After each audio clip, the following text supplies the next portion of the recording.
కారం కారంగా మునక్కాయ పులుసు బ్యాచిలర్ స్టైల్లో ఎలా చేయాలో చూద్దాం.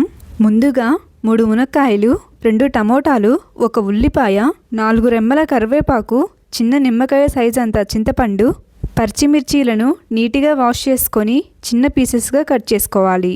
చింతపండును 1 or 2 టైమ్స్ వాష్ చేసుకొని నానబెట్టండి. కడాయిలో ఆయిల్ పోసి హీట్ అయిన తరువాత తిరగమాత గింజలు వేద్దాం.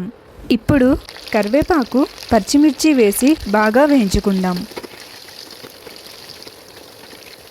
సన్నగా తరిగిన ఉల్లిపాయను కూడా వేసి బాగా వేయించుకుందాం.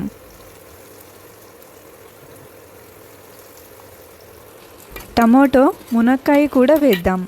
ఇవి వేసేటప్పుడు వీడియో క్లిప్ మిస్ అయింది, మీరు ఏమీ అనుకోవద్దు. మునక్కాయ వేసినప్పుడే తగినంత సాల్ట్ కూడా వేసేద్దాం, లేకపోతే మనము మునక్కాయ తినేటప్పుడు చప్పగా ఉంటుంది. కొంచెం పసుపు వేసి బాగా కలిపి మూత పెట్టేసి 5 మినిట్స్ ఉడకనిద్దాం. మధ్య మధ్యలో మూత తీసి కలుపుకుంటూ ఉందాం, లేకపోతే కర్రీ అనేది మాడిపోతుంది.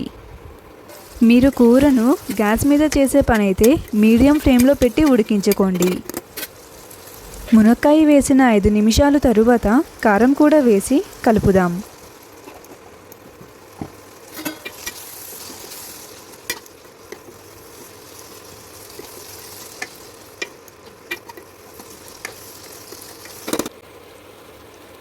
ఇప్పుడు నానబెట్టిన చింతపండు రసం మనకు ఎంత కావాలో పోసుకొని బాగా కలిపి మూత పెట్టేద్దాం.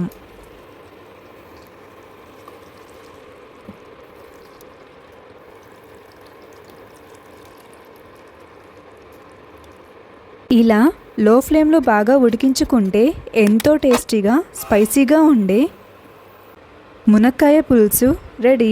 మీరు కూడా ట్రై చేయండి మన బ్యాచిలర్ స్టైల్లో.